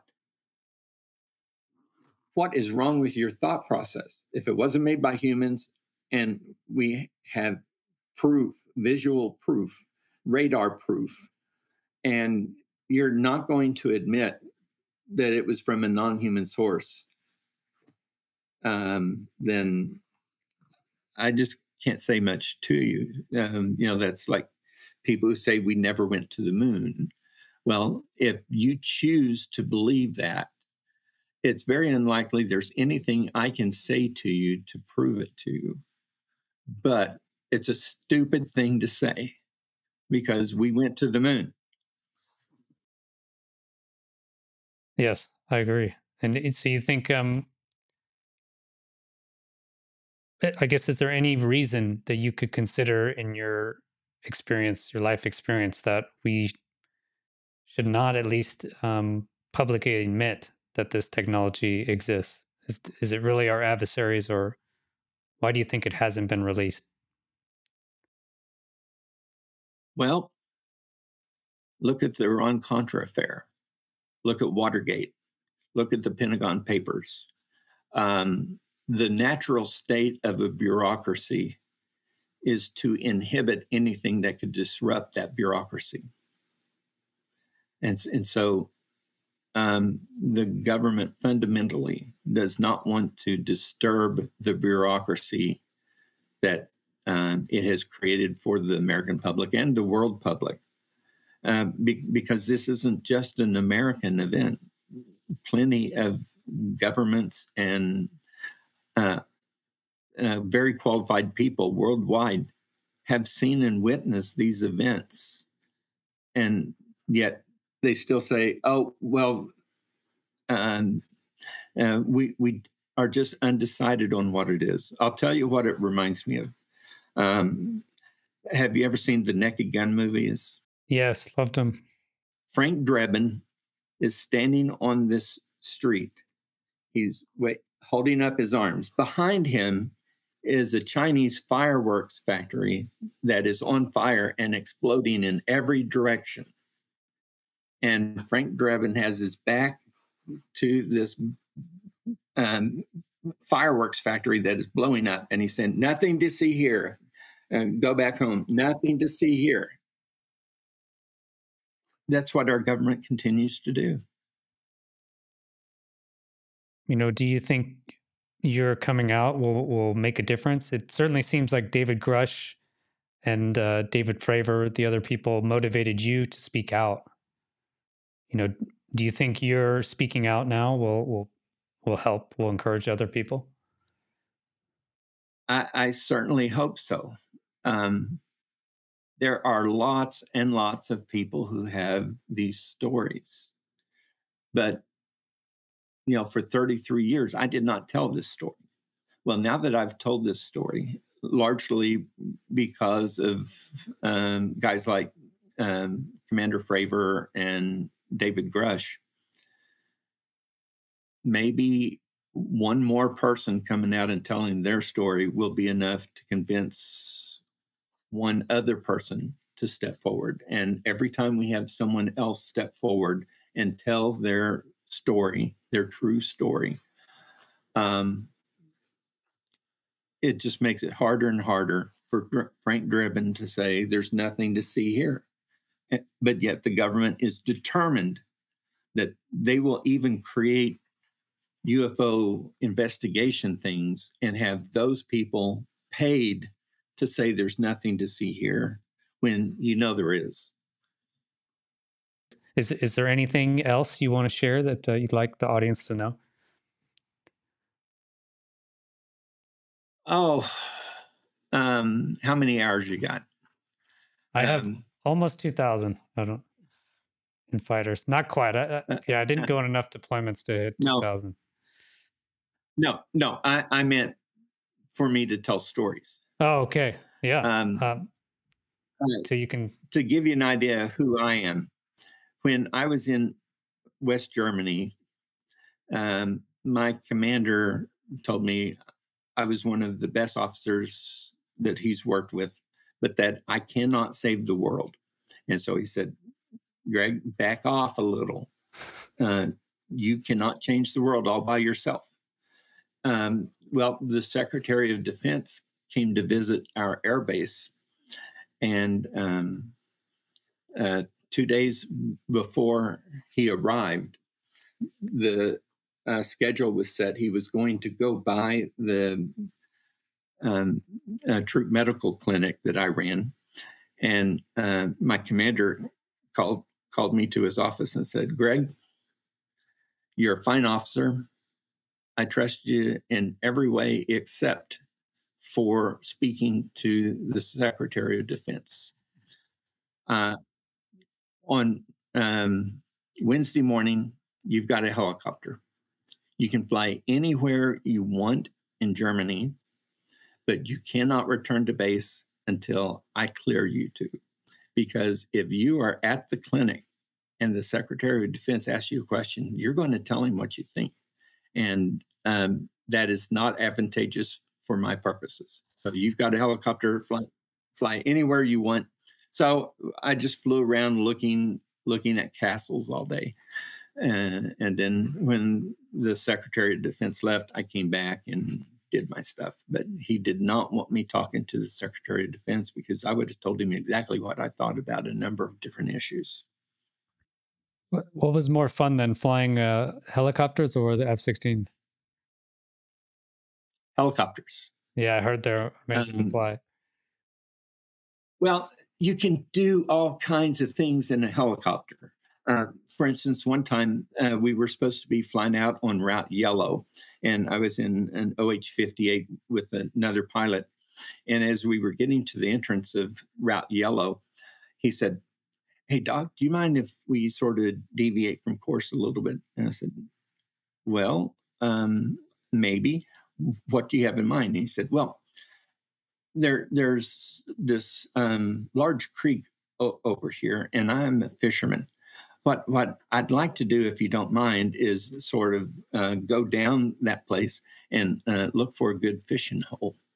So I said, well, okay, we can do it. So I was at the controls, so I took us over, and so we went into a little 15-foot hover and, just sort of working our way down this creek. And as we go around this one bend, there's this German guy that's fishing. And so the other pilot, you have a knee pad and you can ride on it. He said, okay, let's check that guy out. And so he motioned to him. And so the guy lifted up his stringer and he's got all this fish on it. So he said, okay, this is what I want. Go up to about 25 feet and follow that road he's on, and let's see where it goes. So he made himself a map while I was flying us over. And then when we got to the main road, he said, there's a little town that way. And so I flew us over to where we could see the name of the little town. And so he said, okay, I've got my map. Let's go back to Route Yellow. So we went back to Route Yellow and off we go. One time I was in a Huey and we were flying along and we were doing nap of the earth, which means we did not want to be more than 10 feet above the ground at any point. If there was a tree or mountain sticking up, we went around the tree, not over the tree.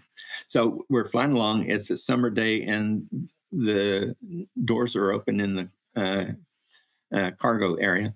And as we went across this field of yellow flowers, all of a sudden the rotor wash picked up the smell of these flowers and just engulfed us. We couldn't smell the JP4. We couldn't smell hydraulics. All we could smell was these flowers. So we're all looking at each other. Hey, do you smell that? Yeah. And so when we got to the other edge and we left the flowers behind, within a few seconds, here's all the JP4 smell, the hydraulics and all that kind of stuff. But, for like 20 seconds, all we could smell were these flowers. And so, it's something stands out in my mind. Yeah, you can't do either of those things in an F-16.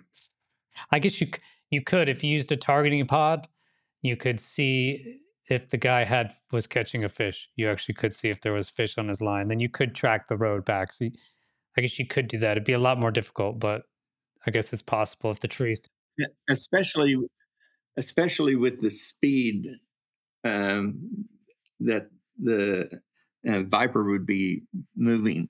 Um, it took me 4 or 5 minutes in the helicopter to note all of the stuff because the road went back and there was a fork coming off. So he had to mark, not this fork, go this way. And so he not only made the map, but he had to give himself instructions for how to follow the map. Excellent. Well, thanks again, Greg, Dr. Rogers, and for your book. I hope that we see it in the future, and if it's not self-published, that another publisher picks it up. But I'd recommend everyone in the audience to check it out. So, Impact by Dr. Gregory Rogers, and I wish they took your advice back then, and hopefully they'll take your advice now and come clean and start sharing this information with the public. Yeah. Well, let me give you another example. When I got to Kennedy Space Center, in the left lower leg pocket of the astronauts, they had two chem lights. And so if they bailed out into the Atlantic Ocean, they were supposed to pick up these chem lights and show them to us in the dark. Well, they were red chem lights. Our night vision goggles couldn't see them unless we were really close to them.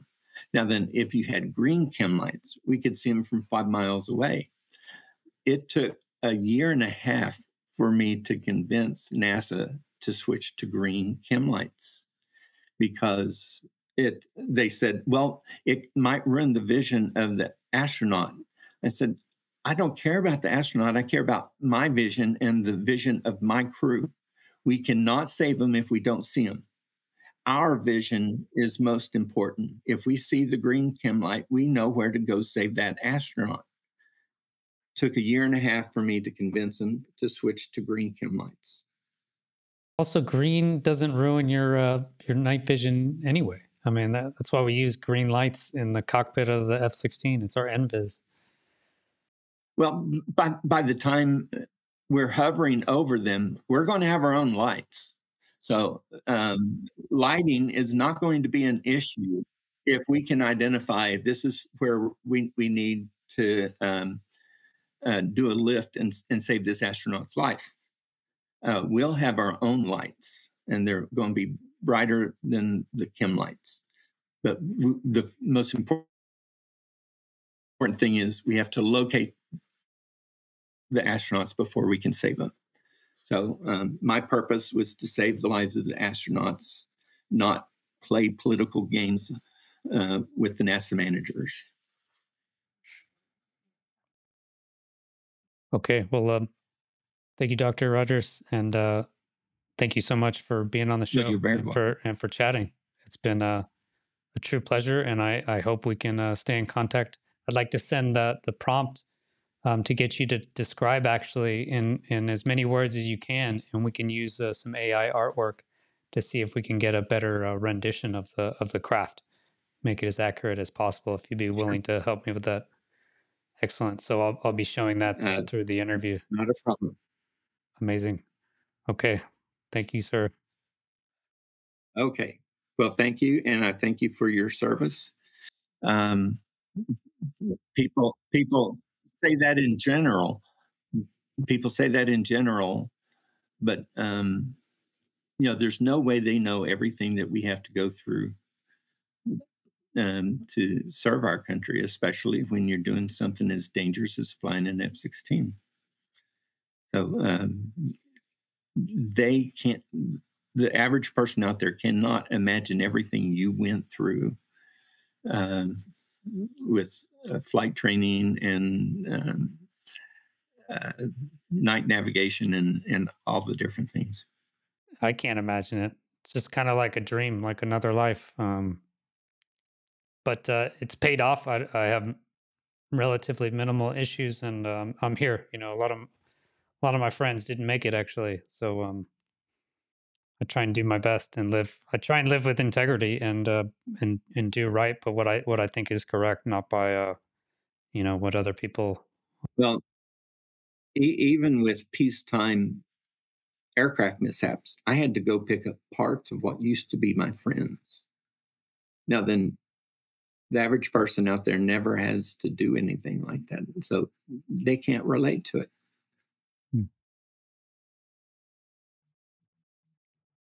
Okay, well, I hope they listen. Would you consider going to talking to Congress, talk to any congressional members, or Um, I've been asked that question, especially while I was out at Contact in the Desert, and I said that I would.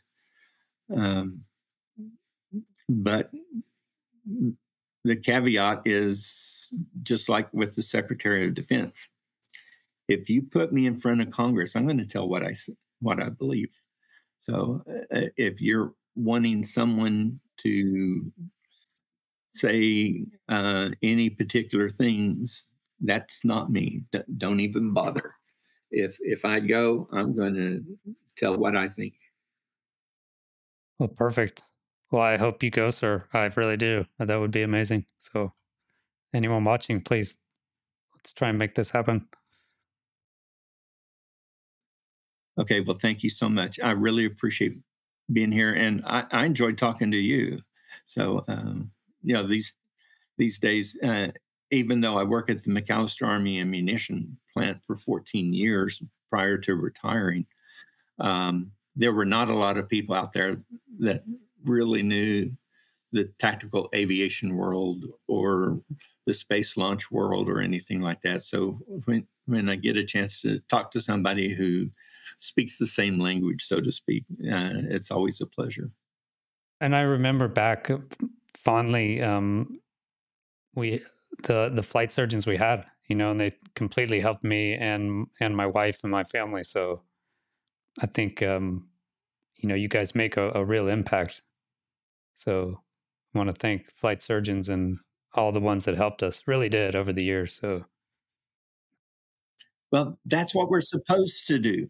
If we're not doing it, there's something wrong. yeah, they definitely did. No, we had amazing flight surgeons. So no, I want to thank you for your service, man, for helping everybody you did and continuing to do now. So yeah, it's really impressive and motivating. Makes it more a pleasure to do this job. Really makes it rewarding to do this. Get a lot of troll comments, and it's difficult coming out and speaking about this topic. I could easily be making videos about the war. I could be talking about the weapons and the fighting and everything, and getting way more views. But I think this is much more meaningful. So I think history will show that you're doing the right thing, and that um, it's going to be the honorable thing in the end. So thank you again. Well, thank you. I appreciate being on your show.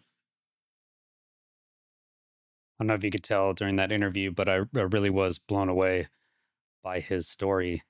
And then just chatting with him over a few hours and the email we had beforehand, I just felt this special bond, just like I was back in a fighter squadron. And the flight surgeon flies with you in your squadron, and he's your friend. You fly with them all the time. They'll fly in the back seat, and then when you go to get checks, when you go to get help, you have issues with your family, issues with your kids. You know, I remember Doc Smith, amazing flight surgeon I had. He had incredible stories that I won't share here, but I remember him helping my family when my wife was pregnant, and really helping us. And you just feel like you have this friend, a close friend who is a doctor. That's what I would say a flight surgeon is. And that's really what they got to.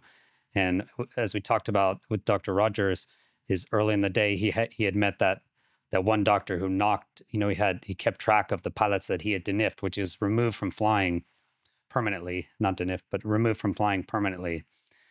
And I think that was the previous days. And also, we didn't try and make our doctors puke.